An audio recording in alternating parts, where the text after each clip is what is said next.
देश की महिलाएं, इस देश के पिछड़े, इस देश के अल्पसंख्यक, इस देश के दलित बहुत परेशान है। इस सरकार ने पिछले 10 साल में विकास के नाम पर सिर्फ कोरी बकवासबाजी की है, जुमलेबाजी की है, उसके अलावा कुछ भी नहीं।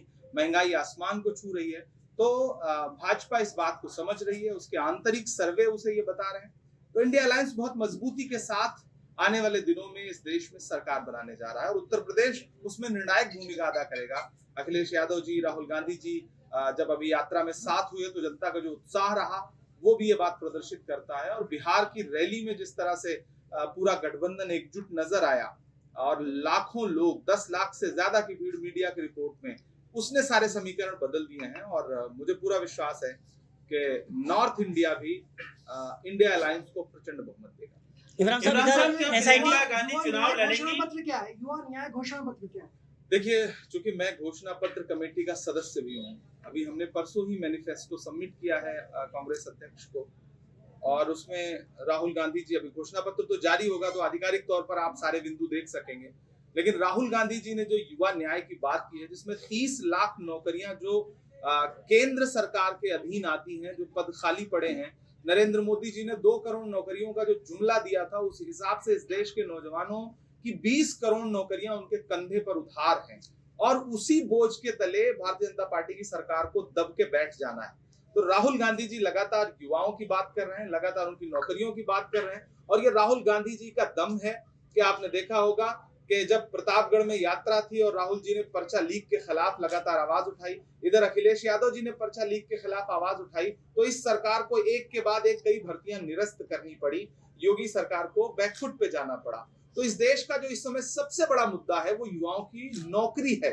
हम लगातार उस पर ध्यान केंद्रित कर रहे हैं। भारतीय जनता पार्टी मंदिर मस्जिद की राजनीति करती है, नफरत की राजनीति करती है, हम मोहब्बत की राजनीति करते हैं। हम नफरत के बाजार में मोहब्बत की दुकान खोल रहे हैं और हमें पूरा विश्वास है कि देश इंडिया अलायंस को इस बार जरूर सत्ता के लिए चुनेगा। केरल के अंदर भारतीय जनता पार्टी एक मुस्लिम व्यक्ति को टिकट दिया है। अब तक ये आरोप लग रहे थे कि भाजपा मुसलमान को प्रत्याशी नहीं बनाती। कांग्रेस किस नजरिए से देखती है इस बात? मेरा सवाल प्रधानमंत्री से सीधे ये है कि मुख्तार अब्बास नकवी, जफर इस्लाम, एमजे अकबर जो राज्यसभा में थे वो कहाँ हैं?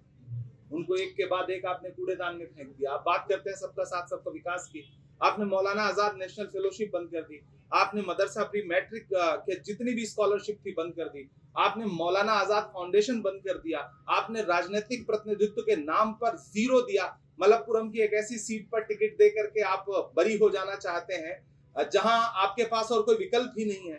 तो ये दरअसल झूठी पार्टी है और इनके जुमले और इनकी बहानेबाजियां देश समझ रहा है और इस देश का अल्पसंख्यक भी समझ रहा है। एसआईटी की जो रिपोर्ट आई है अभी मदरसों को बंद करने के लिए तहलका उसको बताया गया है, क्या बात है? 13,000 मदरसे। गृह मंत्रालय न जाने कितनी बार इस तरह की जांच करवा चुका है।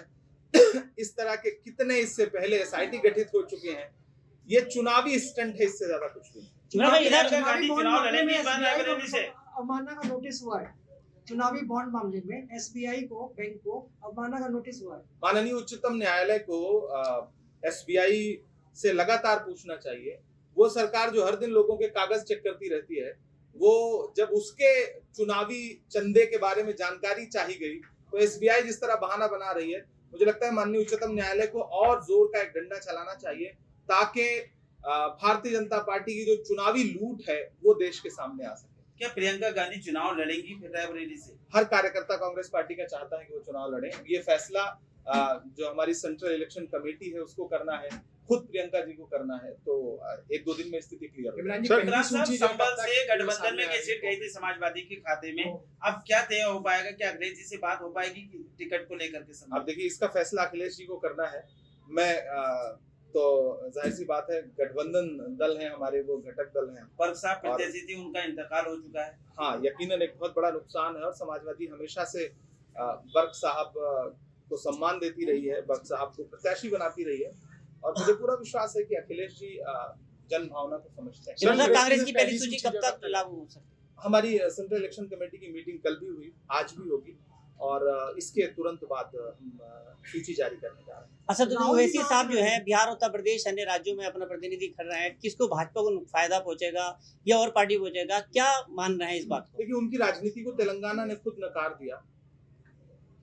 उनके ओल्ड हैदराबाद को छोड़ करके उन्होंने बीआरएस को जिताने के लिए सारे तिकड़म लगाए, सारी कोशिशें की, लेकिन जनता ने नकार दिया। तो खुद के गृह राज्य में नकारे गए, अब बाकी कहीं भी प्रत्याशी खड़ा करें। इस समय देश का मतदाता जानता है कि भारतीय जनता पार्टी लोकतंत्र और संविधान को कुचलना चाहती है। अगर उसे बचाना है तो इंडिया अलायंस के अलावा कोई विकल्प नहीं है। कहीं और वोट देना वोट बर्बाद करने के बराबर होगा। सर, लगातार कांग्रेस पार्टी और साथ ही में जो नहीं और अन्य दल लगातार ईवीएम को लेकर प्रदर्शन कर रहे हैं और दूसरी तरफ किसान लगातार प्रदर्शन कर रहे हैं, इसको लेकर क्या कहना है? देखिए, जहां तक ईवीएम का सवाल है, हमारी इलेक्शन कमीशन को ये समझना पड़ेगा कि अगर एक देश का एक बड़ा मतदाता वर्ग ईवीएम पे अविश्वास जता रहा है तो कहीं ना कहीं उनको विश्वास बहाल करने की आवश्यकता है। तो इलेक्शन कमीशन को इस पे सोचना पड़ेगा। समय समय पर तमाम ऐसे बिंदु आते हैं, तमाम ऐसी घटनाएं सामने आती हैं जिसमें लगता है कि हाँ, स्थिति ठीक नहीं है। ऐसे में इलेक्शन कमीशन को चाहिए कि फेयर इलेक्शन के लिए और मतदाताओं का विश्वास बहाल करने के लिए हर संभव कोशिश उठाए। रही किसानों की बात, तो कीमत तो बहुत बढ़ गई शहरों में धान की, लेकिन विदा न हो सकी बेटी किसान की। मौका मिला तो लोगों ने कुर्सी के वास्ते तस्वीर ही बिगाड़ दी हिंदुस्तान की। भारतीय जनता पार्टी की सरकार 700 किसानों की शहादत की जिम्मेदार है। पिछले वर्ष जब सिंगू बॉर्डर पे किसान जो है वो प्रोटेस्ट कर रहे थे, आज प्रधानमंत्री जी एक कैंपेन चला रहे हैं कि 140 करोड़ का परिवार है मेरा। तो मैं प्रधानमंत्री जी से पूछना चाहता हूं कि उस परिवार में किसान आते हैं या नहीं? अगर आते हैं तो जो 700 किसान शहीद हुए हैं उनके घर आप कब जा रहे हैं? उस 140 करोड़ के परिवार में कठुआ, हाथरस, उन्नाव, सोनभद्र की बेटियां आती हैं या नहीं? अगर आ रही हैं तो फिर आप अपराधियों के साथ क्यों खड़े हैं?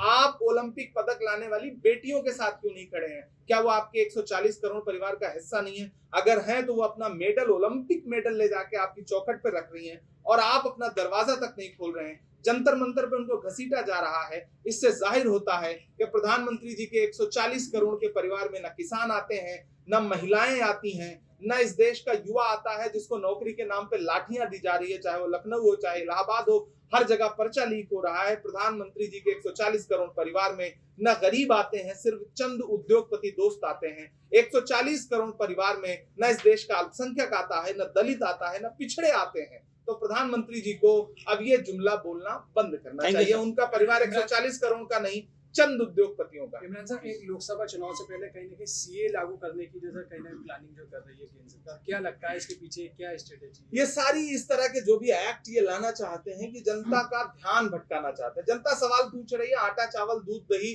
पनीर, छाछ, लस्सी पे जीएसटी क्यों लगाई? कफन पे जीएसटी क्यों लगाई? पेंसिल पे जीएसटी क्यों लगाई? इनको सबको क्यों महंगा कह दिया? गैस सिलेंडर 400 का 1100 के पार कैसे कर दिया? पेट्रोल डीजल 58 रुपए का 100 रुपए के पास कैसे कर दिया? जनता इस पे सवाल पूछ रही है। भाजपा कहती है लीजिए हम आपको सीए दे रहे हैं, भाजपा कहती है लीजिए हम आपको यूसीसी दे रहे हैं। इससे आम जनता का क्या फायदा? आप दुनिया से किसी भी देश से ला करके लोगों को नागरिकता दीजिए। इससे पहले भी आप देते रहे। आपने सलमा आगा को नागरिकता दी, आपने अदनान सामी को नागरिकता दी, किसी को क्या आपत्ति हो सकती है? लेकिन उसको इवेंट बनाना, उसको कानून बनाना, दरअसल भाजपा मुद्दों से ध्यान हटाना चाहती है। इसलिए इस तरह के इवेंट ऑर्गेनाइज करके जनता का ध्यान मुख्य मुद्दों से हटाना चाहती है। वो आपको सीए पे ले जाएंगे, वो आपको यूसीसी पे ले जाएंगे, लेकिन आप उनसे सवाल पूछिए, आटा, चावल, दूध, दही, छाछ, पनीर, पेट्रोल, डीजल महंगा कैसे हुआ? युवराज जी, नीतीश के बाद बड़ा चेहरा नवीन पटनायक एनडीए में शामिल हो रहा है, क्या कहना चाहेंगे? आप ये देखिए कि एक बड़ा चेहरा चिराग पासवान है, एक बड़ा चेहरा उपेंद्र कुशवाहा है। ये लोग प्रधानमंत्री की मीटिंग में क्यों नहीं आए बिहार में? एनडीए का कुनबा टूटने जा रहा है, बिखरने जा रहा है। और अगर प्रधानमंत्री जी से मेरा सवाल है कि आपको ये विश्वास है कि 370 पार, 400 पार, तो फिर आप ये कांग्रेस के छोटे छोटे नेताओं को भी, विपक्ष के छोटे छोटे नेताओं को भी तोड़ के ज्वाइन क्यों करा रहे हैं? कल तक नारा दे रहे थे कांग्रेस मुक्त भारत का, आज कांग्रेस युक्त भाजपा हो गई है। कांग्रेस के ही तमाम नेता भारतीय जनता पार्टी में शामिल हो गए हैं, उनको राज्यसभाएं दे रहे हैं, उनको मंत्री पद दे रहे हैं। क्या भाजपा के पास योग्य कार्यकर्ताओं का अभाव है? अगर नहीं है तो फिर कांग्रेस से नेता बुला करके उनको पद क्यों दिए जा रहे हैं? दरअसल प्रधानमंत्री जी इस बार चुनाव की सच्चाई जानते हैं।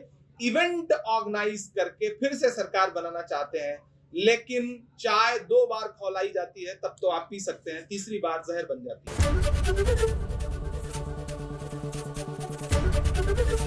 एबीपी गंगा, खबर आपकी, जुबान आपकी।